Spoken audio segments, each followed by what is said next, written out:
ക്ലീമിസ് കാതോലിക്ക ബാവ തിരുമേനിയുടെ നാമഹേതുക തിരുനാൾ കുർബാനയിൽ ജോർജ് കൂവക്കാട്ട് പിതാവിന്റെ പ്രസംഗം. ബാവ തിരുമേനി, അഭിവന്യ പിതാക്കന്മാരെ, ബഹുമാനപ്പെട്ട സിസ്റ്റേഴ്സ്, ബഹുമാനപ്പെട്ട വൈദികരെ, പ്രിയമുള്ള മാതാപിതാക്കന്മാരെ, സഹോദരി സഹോദരന്മാരെ, ഞാനിവിടെ മധുരമായി ഒരു പകരം വീട്ടാൻ വേണ്ടി വന്നിരിക്കുകയാണ്.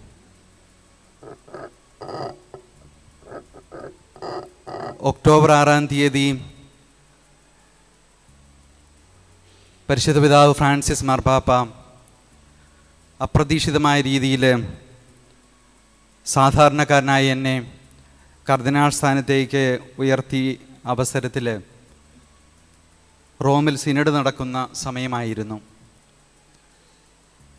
ഉടനെ തന്നെ മെത്രാഭിഷേകത്തെക്കുറിച്ചും ഉള്ള ചിന്തകൾ വന്നപ്പോൾ ചങ്ങനാശ്ശേരി അതിരൂപതയെ സംബന്ധിച്ചിടത്തോളം ആ മെത്രാഭിഷേകത്തിൻ്റെ അനുഗ്രഹദായകമായ നിമിഷത്തിൽ സുവിശേഷ സന്ദേശം നൽകി അനുഗ്രഹിക്കുവാനായിട്ട് എല്ലാവരുടെയും മനസ്സിൽ ഒരേപോലെ വന്ന പേര് അഭിമന്യ പിതാവിൻ്റേതാണ്. അപ്പോൾ തന്നെ പിതാവിനോട് ആ അനുവാദം ചോദിച്ച അവസരത്തിൽ ധാരാളം പരിപാടികളുണ്ടായിരുന്നുവെങ്കിലും പിതാവ് ഉടനെ തന്നെ സമ്മതിക്കുകയും ചങ്ങനാശ്ശേരി കത്തീഡ്രൽ ദൈവാലയത്തിലെത്തി എനിക്ക് വേണ്ടി പ്രാർത്ഥിക്കുകയും എന്നെ അനുഗ്രഹിക്കുകയും ചെയ്തു. പക്ഷേ അതിന് പകരം വീട്ടാൻ എനിക്ക് സാധിക്കയില്ല എന്ന് എനിക്കറിയാം. എങ്കിലും എളിയ രീതിയിൽ തുടക്കക്കാരനായി ഞാൻ വിനീതനായി ഇവിടെ വന്ന് പിതാവിന് വേണ്ടി ആശംസകൾ അർപ്പിക്കുവാനായിട്ട് ഞാൻ എന്നെ ക്ഷണിച്ച പിതാവിനും മറ്റെല്ലാവർക്കും കൃത്യമായിട്ട് നന്ദി പറയുകയാണ്. സ്വാഗത പ്രസംഗത്തിൽ വന്നി പിതാവ് പറഞ്ഞതുപോലെ എന്നെ സംബന്ധിച്ചിടത്തോളം ഈ അനുഗ്രഹദായകമായ നിമിഷം ഗൃഹാതുരത്വത്തിൻ്റെ ഓർമ്മകളാണ്. സിറിൽ മാർ ബസേലിയോസ് തിരുമേനി, പ്രിയപ്പെട്ട മണലേൽ തോമസ് അച്ഛൻ്റെ ശവസംസ്കാര ചടങ്ങ് മാന്നാർ കടപ്ര സെൻറ്റ് മേരീസ് ദേവാലയത്തിൽ ശുശ്രൂഷ ചെയ്യുന്ന അവസരത്തിൽ ഞാൻ ഒരു കൗമാരപ്രായക്കാരനായിരുന്നു. പിതാവ് കണ്ണുകൾ നിറഞ്ഞാണ് ആ ശവസംസ്കാര ചടങ്ങ് നടത്തിയത്. മണലേൽ തോമസ് അച്ഛൻ്റെ മരണം അപ്രതീക്ഷിതമായിരുന്നു. വളരെയേറെ അധ്വാനിച്ച മിഷനറി ആയിട്ട് ജീവിച്ച അച്ഛൻ ഈ അപ്രതീക്ഷിതമായ മരണത്തിന് മുമ്പിലും പുഷ്പഗിരി ആശുപത്രിയിലെ കിടക്കയിൽ എഴുതി വെച്ചു തൻ്റെ കശുവണ്ടി തോട്ടത്തിൽ ഓരോ കുട്ടികൾക്കും കൊടുക്കാനുള്ള കണക്ക്, ഓരോരുത്തരുടെയും പേര് ഓർമ്മിച്ച് നന്നായിട്ട് നല്ല ഇടയനായ ഈശോയുടെ ചിത്രം. ഞാൻ ഒരു പൈസ പോലും സഭയുടേത് എടുത്തിട്ടില്ല. സാധിക്കുമെങ്കിൽ എനിക്ക് വേണ്ടി ഒരു ബലി വർഷത്തിലൊരിക്കൽ എനിക്ക് വേണ്ടി ഈ കുരിശടിയിൽ അർപ്പിക്കണമെന്ന് പറഞ്ഞ് കടന്നു പോകുന്ന അച്ഛൻ. പക്ഷേ അന്ന് സ്കൂളിൽ പഠിക്കുന്ന എന്നെ സംബന്ധിച്ചിടത്തോളം എൻ്റെ ഉള്ളിൽ പൗരോഹിത്യത്തെക്കുറിച്ചുള്ള ചിന്തകളുടെ ആദ്യാഗ്നി, അതിന് ഞാൻ മലങ്കര സഭയോട് കടപ്പെട്ടിരിക്കുന്നു. ആ നന്ദി സ്നേഹപൂർവ്വം അറിയിക്കുവാനായിട്ട് എനിക്ക് ലഭിച്ച അമൂല്യ നിമിഷമായിട്ട് ഞാൻ കാണുകയാണ്. അതുപോലെ തന്നെ ഞാൻ ഇവിടെ എത്തിയിരിക്കുന്ന അഭിമന്യ പിതാവിന് ആശംസകളും പ്രാർത്ഥനകൾ ആണെങ്കിൽ പോലും പ്രഥമവും പ്രധാനമായിട്ട് നിങ്ങളുടെ എല്ലാവരുടെയും അനുഗ്രഹം മേടിക്കുവാൻ വേണ്ടിയാണ്. കാരണം ജീവിതത്തിൽ ഒരിക്കലും സ്വപ്നം കാണാൻ കണ്ടിട്ടില്ലാത്ത ഒരു നിയോഗം സാധാരണക്കാരനായി എന്നെ തേടിയെത്തിയപ്പോൾ അത് തീർച്ചയായിട്ടും ഞാൻ വിശ്വസിക്കുന്നത് എൻ്റെ മാതാപിതാക്കന്മാരുടെയും അതുപോലെ തന്നെ കുടുംബാംഗങ്ങളുടെയും പ്രത്യേകമായ രീതിയിൽ എൻ്റെ വല്യപ്പച്ചൻ്റെയും വല്യമ്മച്ചിയുടെയും അതുപോലെ തന്നെ വൈദികരുടെയും ഗുരുഭൂതന്മാരുടെയും അഭിമന്യ പിതാക്കന്മാരുടെയും പ്രത്യേകമാം വിധം എൻ്റെ എളിയ ശുശ്രൂഷ ലഭിച്ച പാവപ്പെട്ടവരുടെയും അനുഗ്രഹത്തിൻ്റെ ഫലമാണെന്ന് ഞാൻ വിശ്വസിക്കുകയാണ്. അപ്പം അതുകൊണ്ട് പ്രത്യേകമായ രീതിയിൽ നന്ദി നിറഞ്ഞ ഹൃദയത്തോടെ ഞാനിവിടെ ആയിരിക്കുകയും നിങ്ങളുടെ ഓരോരുത്തരുടെയും അനുഗ്രഹവും പ്രാർത്ഥനയും വിനീതമായിട്ട് അപേക്ഷിക്കുകയും ചെയ്യുന്നു. മാർത്തോമാ ശ്ലീഹായുടെ മക്കളെന്ന നിലയിൽ നമ്മളിവിടെ ഒരുമിച്ച് കൂടി നമ്മുടെ പ്രിയപ്പെട്ട പിതാവിൻ്റെ ഈ നാമഹേതുക തിരുനാൾ ആഘോഷിക്കുവാനായിട്ട് ലഭിച്ചത് വലിയൊരു ഭാഗ്യത്തിൻ്റെയും അതുപോലെ വലിയൊരു സാക്ഷ്യത്തിൻ്റെയും അനുഭവമായിട്ട് എനിക്ക് തോന്നുകയാണ്. ഇപ്രകാരം ഒരു കൂട്ടായ്മ വീണ്ടും നമുക്ക് റോമിലൊക്കെ കൂടാൻ സാധിച്ചിരുന്നെങ്കിലെന്ന് ഞാൻ ആഗ്രഹിക്കുന്നു. നമ്മൾ ഒരുമിച്ച് മാർത്തോമാ ശ്ലീഹായുടെ മക്കളെന്ന നിലയിൽ ജൂബിലി വർഷത്തിലൊക്കെ സാധിക്കുമെങ്കിൽ നമുക്ക് ചിന്തിക്കാവുന്ന കാര്യമാണ്. പൗരസ്ത്യ പാശ്ചാത്യ പാരമ്പര്യത്തിൽപ്പെട്ട മഹാന്മാരായ സഭാപിതാക്കന്മാരുടെ സദസ്സിൽ എന്നും ഉജ്ജ്വല പ്രകാശം ചൊരിയുന്ന സുവർണ താരകമായി തലമുറകളാൽ കീർത്തിക്കപ്പെടുന്ന മഹാനായ പിതാവാണ് വിശുദ്ധ ബസേലിയോസ്. വിശുദ്ധനും പണ്ഡിതനും മൽപ്പാനും എഴുത്തുകാരനും താപസനും കാപ്പദോച്യൻ പിതൃത്രയത്തിൽ പ്രഥമനുമായ മാർ ബസേലിയോസിൻ്റെ വിവിധങ്ങളായ ഗുണഗണങ്ങൾ സ്വന്തം വ്യക്തിത്വത്തിൽ ഭംഗിയായി ചാലിച്ചു ചേർത്ത ബസേലിയോസ് നാമധാരിയായ നമ്മുടെ പ്രിയങ്കരനായ ശ്രേഷ്ഠ കാതോലിക്ക ബാബ ക്ലീമിസ് തീമിയനോട് സാന്നിധ്യത്തിൽ ഈ തിരുനാൾ ദിനത്തിൽ മഹാമൽപ്പാനായ മാർ ബസേലിയോസിനെ അനുസ്മരിക്കുകയും വിശുദ്ധൻ്റെ മാധ്യസ്ഥം തേടുകയും ചെയ്യുന്നത് തികച്ചും അനുഗ്രഹപ്രദമാണ്.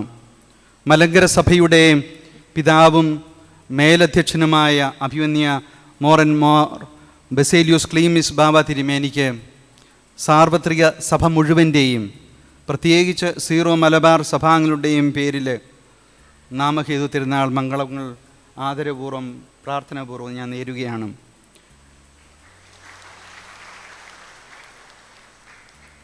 AD 330 കപ്പദോച്യയിലെ കേസറിയായി ജനിച്ച മാർ ബസേലിയോസ് നൂറ്റാണ്ടുകൾക്കിപ്പുറം ഇന്നും നമ്മിൽ കൗതുകം ജനിപ്പിക്കുന്ന അപൂർവങ്ങളിൽ അപൂർവമായ വ്യക്തിത്വത്തിന് ഉടമയാണെന്ന് നമുക്കറിയാം. ബഹുമുഖ പ്രതിഭയായ അദ്ദേഹത്തെ ഏതെങ്കിലും ഒരു ചട്ടക്കൂട്ടിൽ ഒതുക്കാനാവില്ല. വിശുദ്ധരുടെ സമൂഹമായ സഭയുടെ ചെറുപതിപ്പായിരിക്കണം ഗാർഹിക സഭയായ കുടുംബം എന്ന യാഥാർത്ഥ്യത്തിന് അക്ഷരാർത്ഥത്തിൽ ജീവിതഭാഷ്യം രചിച്ച വിശുദ്ധരുടെ കുടുംബത്തിലാണ് അദ്ദേഹം പിറന്നത്.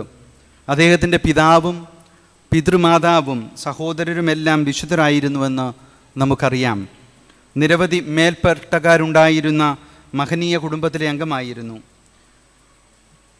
സത്യപ്രബോധനത്തിൻ്റെ വക്താവും സഭയുടെയും ഉറങ്ങാത്ത കാവൽക്കാരനുമായി ജീവിച്ചുകൊണ്ട് സഭയിലെ മേൽപ്പെട്ട ശുശ്രൂഷ എപ്രകാരമായിരിക്കണമെന്ന് സ്വജീവിതത്തിലൂടെ പഠിപ്പിച്ച വിശുദ്ധൻ. ഗ്രീക്ക് ഭാഷയിൽ സാമ്രാജ്യത്തെ സൂചിപ്പിക്കുന്ന ബാസിലേയ എന്ന പദത്തിൽ നിന്ന് രൂപം പ്രാപിച്ച ബസേലിയോസ് എന്ന നാമം സൂചിപ്പിക്കുന്നത് പോലെ രാജോചിതമായ ധീരതയും നേതൃപാടവവും അദ്ദേഹത്തിന് ഉണ്ടായിരുന്നു. സത്യവിശ്വാസത്തിൻ്റെ വക്താവായതിൻ്റെ പേരിൽ തന്നെ ഭീഷണിപ്പെടുത്തിയ ബൈസൻ്റെയും ചക്രവർത്തിയുടെ പ്രതിനിധിയോട് അദ്ദേഹം പറഞ്ഞ വാക്കുകൾ ഏറെ പ്രസിദ്ധമാണ്. നിങ്ങൾ പറഞ്ഞതൊന്നും എന്നെ സ്പർശിക്കുക പോലും ചെയ്തിട്ടില്ല, കാരണം ഞങ്ങളെ കൊള്ളയടിക്കുവാൻ നിങ്ങൾക്ക് കഴിയുകയില്ല. ഞങ്ങളുടെ കയ്യിൽ ഒന്നുമില്ല, നാട് കടത്താനും കഴിയില്ല. കാരണം ദൈവത്തിൻ്റെ ഈ ഭൂമിയിൽ എവിടെയായിരുന്നാലും ഞാൻ എൻ്റെ ഭവനത്തിലാണ്. നിങ്ങളുടെ പീഡനങ്ങൾക്ക് എന്നെ തളർത്താൻ കഴിയില്ല. എന്നെ വധിച്ചാലും ഞാൻ അതിനെ സ്വാഗതം ചെയ്യും. കാരണം എനിക്ക് എൻ്റെ ദൈവത്തെ എത്രയും പെട്ടെന്ന് കാണുവാൻ കഴിയുമല്ലോ. ഒരു പരിധിവരെ ഞാൻ ഇതിനോടകം മരിച്ചവനാണ്. ഇത് കേട്ട് ക്ഷുഭിതനായ അധികാരി ആരും ഇന്നോളം ഇത്ര ധൈര്യത്തോടെ എന്നോട് സംസാരിച്ചിട്ടില്ലെന്ന് പറഞ്ഞപ്പോൾ അദ്ദേഹം കൊടുത്ത മറുപടി അദ്ദേഹത്തിൻ്റെ പേരിനുതകും വിധം രാജകീയമായിരുന്നു. അദ്ദേഹം പറഞ്ഞു, ഒരുപക്ഷേ നിങ്ങൾ ഇതുവരെ ഒരു മെത്രാനെ കണ്ടിട്ടുണ്ടാവില്ല. ഇപ്രകാരം അദ്ദേഹം ഭീഷണിക്കും മേൽ ശക്തനും വാക്കുകളിൽ ദൃഢതയുള്ളവനും ധീരനുമായിരുന്നു. മഹാപണ്ഡിതനായ അദ്ദേഹം മെത്രാപ്പട്ടം തനിക്ക് സമ്മാനിച്ച സഭയുടെ പ്രബോധനാധികാരം എല്ലാ അർത്ഥത്തിലും ശരിയായി വിനിയോഗിച്ചു. പരിശുദ്ധ തൃത്വമാകുന്ന മിശിഹ മഹാരഹസ്യവും മനുഷ്യാവതാര രഹസ്യവും പരിമിതമായ മനുഷ്യബുദ്ധിയിൽ ഒതുക്കുവാൻ ശ്രമിച്ച മനുഷ്യഭാഷയുടെ പരിമിതിക്കുള്ളിലാക്കി വിശദീകരിക്കുവാൻ ശ്രമിച്ച ചില ദൈവശാസ്ത്രജ്ഞന്മാർ പഠിപ്പിച്ച ആര്യൻ പാഷണ്ഡത പോലെയുള്ള നിരവധി പാഷണ്ഡതകൾ അക്കാലത്ത് സഭയെ പിടിച്ചുലച്ചപ്പോൾ ഈ പ്രതിസന്ധി ഘട്ടത്തിൽ കപ്പദോച്ചിയയിലെ ഇതര മെത്രാന്മാരായിരുന്ന തൻ്റെ ആത്മമിത്രമായ നസിയാൻസൂസിലെ മാർ ഗ്രിഗോറിയോസിനോടും നീസായിലെ മാർ ഗ്രിഗോറിയോടും ചേർന്ന് അദ്ദേഹം തൃത്വരഹസ്യത്തെ വ്യാഖ്യാനിക്കുകയും പരിശുദ്ധ തൃത്വത്തിലെ മൂന്നാളുകൾ തമ്മിലുള്ള ബന്ധത്തെ വിശദീകരിക്കുകയും പരിശുദ്ധ തൃത്വത്തെക്കുറിച്ചുള്ള അദ്ദേഹത്തിൻ്റെ കൃതികളും പ്രബോധനങ്ങളും ഇന്നും തൃത്വവിജ്ഞാനീയത്തിൻ്റെ ട്രിനിറ്റേറിയൻ തിയോളജിയുടെ അടിസ്ഥാനമായി നിലകൊള്ളുന്നു. കാരണം ഇന്ന് സുവിശേഷത്തിൽ നാം ശ്രവിച്ചതുപോലെ ശിശുതുല്യമായ നൈർമല്യമുണ്ടായിരുന്ന മാർ ബെസേലിയോസിന് ദൈവം തൻ്റെ രഹസ്യങ്ങൾ വെളിപ്പെടുത്തി കൊടുത്തു.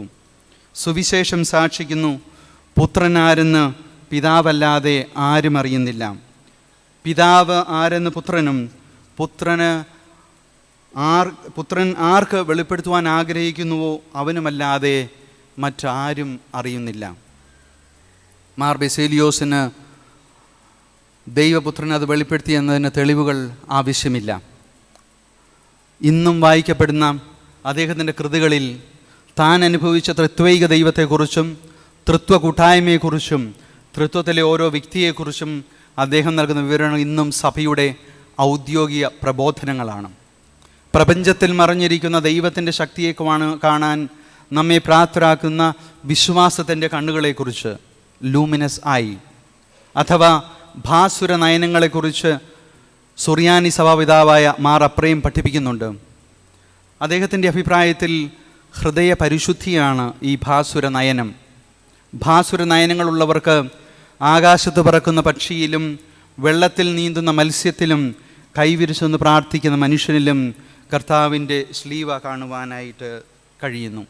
ഭൂമിയിലായിരിക്കുമ്പോൾ സ്വർഗം കാണുവാൻ കഴിയുന്നു. അനേകം പ്രവാചകന്മാരും രാജാക്കന്മാരും കാണാൻ ആഗ്രഹിച്ചവ അവർക്ക് കാണുവാൻ സാധിക്കുന്നു. മാർ ബെസേലിയോസും ഇപ്രകാരം ഭാസുര നയനമുള്ളവനായിരുന്നു. ഭൂമിയിലായിരുന്നപ്പോൾ ദൈവത്തെയും അവിടുത്തെ രാജ്യത്തെയും ദർശിച്ചവൻ. ഞാൻ 4 വർഷക്കാലമായിട്ട് പരിശുദ്ധ പിതാവ് ഫ്രാൻസിസ് മാർപ്പാപ്പയോടൊപ്പമുള്ള വിദേശ യാത്രകളുടെ കോർഡിനേറ്ററാണെന്ന് നിങ്ങൾക്കറിയാം. മാർപ്പാപ്പയുടെ യാത്രകൾ ഒരുക്കുമ്പോൾ ഞങ്ങൾക്ക് ലഭിച്ചിരിക്കുന്ന ഒരു നിർദ്ദേശമെന്ന് പറയുന്നത് അരമണിക്കൂർ സമയമെങ്കിലും പാവപ്പെട്ടവരായിട്ടൊത്തോ രോഗികളായിട്ടുള്ളവരോടൊത്തോ വാർദ്ധക്യത്തിലായിരിക്കുന്നവരോടൊത്തോ അരമണിക്കൂറെങ്കിലും പരിശുദ്ധ പിതാവിന് ആയിരിക്കണം എന്നുള്ള കർക്കശമായിട്ടുള്ള നിർദ്ദേശം ലഭിച്ചിട്ടുണ്ട് പരിപാടികൾ തയ്യാറാക്കുന്നതിനെക്കുറിച്ച്. ഞാൻ ഈ ഭാസുര നയനത്തെപ്പറ്റി ഓർക്കുമ്പോൾ ഒരുപക്ഷെ ക്രിസ്തീയ ജീവിതത്തിൽ നമുക്കെപ്പോഴും വെല്ലുവിളിയായിട്ട് നിൽക്കുന്നത് നമ്മുടെ സഹചരിൽ, പ്രത്യേകിച്ച് വേദനിക്കുന്ന ഒരു രോഗികളിലും നമുക്ക് കാണുവാനായിട്ട് പലപ്പോഴും നമുക്ക് ബുദ്ധിമുട്ടുന്നതാണ് ഈശോയുടെ ആ സാന്നിധ്യം.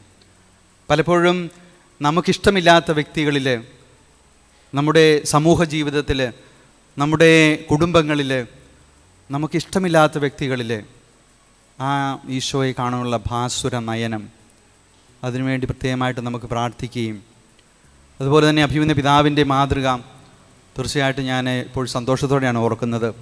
എല്ലാവരോടും വളരെ സ്നേഹത്തോടെ, വളരെ കരുതലോടെ, കാരുണ്യത്തോടെ ഇടപെടുന്ന നമ്മുടെ അഭിമന്യ പിതാവ് ഇപ്രകാരം ഉള്ള ഒരു ആധ്യാത്മികത ഉള്ളിൽ കൊണ്ടു നടക്കുന്ന വ്യക്തിത്വമാണ്.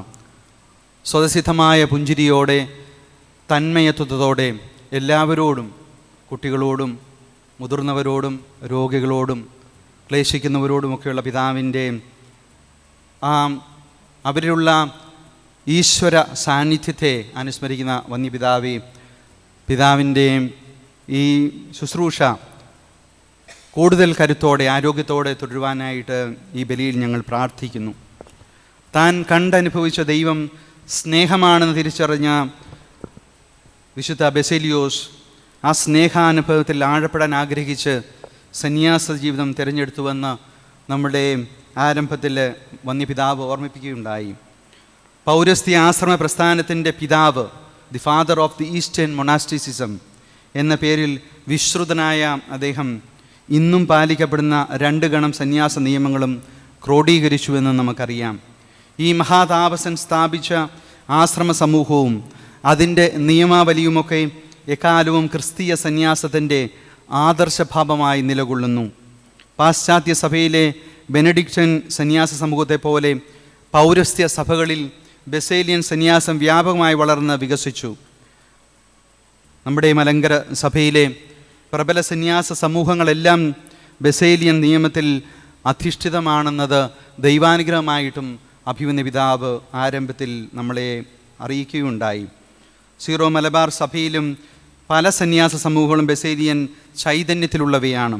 തൻ്റെ താപസിൻ്റെ തീവ്രത കൊണ്ട് 49-ാം വയസ്സിൽ നിത്യത്തിലേക്ക് എടുക്കപ്പെട്ട വിശുദ്ധൻ പക്ഷേ നമ്മെ വിസ്മയിപ്പിക്കുന്ന തരത്തിലാണ് സന്യാസ ജീവിത ശൈലിക്ക് രൂപം നൽകിയത്. തന്നോട് തന്നെ വളരെ കർക്കശനായ അദ്ദേഹം ക്രോഡീകരിച്ച നിയമങ്ങൾ പക്ഷേ കാരുണ്യവും ഔദാര്യവും നിറഞ്ഞവയും ഏതൊരു സാമാന്യ വ്യക്തിക്കും പാലിക്കാവുന്ന വിധത്തിൽ ലളിതവുമാണ്. അദ്ദേഹത്തിന് സന്യാസം തികച്ചും സഭാത്മകമായിരുന്നു. സന്യാസ സമൂഹം സഭയ്ക്കുള്ളിൽ മറ്റൊരു സഭയായി വളരാൻ പാടില്ല എന്ന് അദ്ദേഹം ശഠിച്ചിരുന്നു. സഭയിൽ യഥാർത്ഥ സഭയായി സഭയ്ക്കു വേണ്ടി നിലകൊള്ളേണ്ടവരാണ് സന്യാസികൾ എന്ന് അദ്ദേഹം നിരന്തരം ഓർമ്മിപ്പിച്ചിരുന്നു. അദ്ദേഹത്തിൻ്റെ പേരിൽ ഒരു കുർബാന ക്രമവും നിലവിലുണ്ടെന്നതും സ്മരണീയമാണ്. സഭയിൽ ഒരു സമാന്തര ജീവിത രീതി അല്ല സന്യാസം, മറിച്ച് മാമോദിസ ജീവിതത്തിൻ്റെ പൂർണ്ണതയാണെന്ന് പഠിപ്പിച്ച അദ്ദേഹം സന്യാസ പദവികളൊന്നും സമൂഹത്തിൽ ഉപയോഗിക്കാതെ സഹസന്യാസിയെ വിശേഷിപ്പിക്കുവാൻ മാമോദിസ സ്വീകരിച്ചവരെല്ലാം അഭിസംബോധന ചെയ്യാൻ പൗലോസ്ലീഹ ഉപയോഗിച്ച സഹോദരൻ എന്ന പദം തന്നെ ഉപയോഗിക്കാനാണ് പഠിപ്പിച്ചത്. അശരണരും രോഗികളും അനാഥരുമായവർക്ക് വേണ്ടി ബെസേലിയൻ സന്യാസികളാണ് കാരുണ്യ നിലയങ്ങൾ തുറന്നതെന്ന് നമുക്കറിയാം. ചുരുക്കത്തിൽ സ്വർഗത്തിലും ഭൂമിയിലും പ്രകൃതിയിലും സഹചരിലും ദൈവത്തെ കാണുവാൻ ഈ അനുഗ്രഹീത പിതാവിൻ്റെ പാസുരനയനങ്ങൾക്ക് കഴിഞ്ഞു. ബുദ്ധി കൊണ്ടും വിശ്വാസം കൊണ്ടും ദൈവത്തെ അറിയുവാനും അറിഞ്ഞ ദൈവത്തെ ലോകത്തിന് നൽകുവാനും അക്ഷീണം യത്നിച്ച വിശുദ്ധൻ്റെ മാധ്യസ്ഥ നമുക്കിന്ന് തേടാം. അഭിമന്യ പിതാവേ, അദ്ദേഹത്തിൻ്റെ പേരുകാരനായ നമ്മുടെ പ്രിയപ്പെട്ട പിതാവ് ബാവ തിരുമേനി ആധുനിക ബെസേലിയോസാണ്. സഭയുടെ അകത്തും പുറത്തും അദ്ദേഹത്തിൻ്റെ ധീരശബ്ദം മുഴങ്ങുമ്പോൾ വിശ്വാസ, ധാർമ്മിക, സാമൂഹിക വിഷയങ്ങളിൽ ധീരവും ഉറച്ചതുമായ നിലപാടുകളുമായി അദ്ദേഹം പാറ പോലെ നിലകൊള്ളുമ്പോൾ, സഭയുടെ കരുണയുടെ മുഖം അദ്ദേഹത്തിലൂടെ പ്രകാശിതമാകുമ്പോൾ മഹാമൽപ്പാനായ മാർ ബെസേലിയോസിൻ്റെ ചൈതന്യം നമുക്ക് അദ്ദേഹത്തിൽ ദർശിക്കുവാൻ കഴിയും. പ്രിയങ്കരനായ പിതാവേ, സഭയ്ക്ക് സുഹൃതമായി ലഭിച്ച അങ്ങാകുന്ന മഹാദാനത്തെ ഓർത്ത് ഞങ്ങൾ ഇന്നേ ദിവസം ദൈവത്തിന് നന്ദി പറയുന്നു. വിശുദ്ധ ബെസേലിയോസിൻ്റെ പുണ്യജീവിത പാതയിൽ ദൈവം ഇദ്ദേഹത്തെ കൈപിടിച്ച് നടത്തട്ടെ എന്ന് ഈ തിരുക്കർമ്മങ്ങളിൽ നമുക്ക് ആത്മാർത്ഥമായി പ്രാർത്ഥിക്കാം. ദൈവം നമ്മെ എല്ലാവരെയും സമൃദ്ധമായി അനുഗ്രഹിക്കട്ടെ.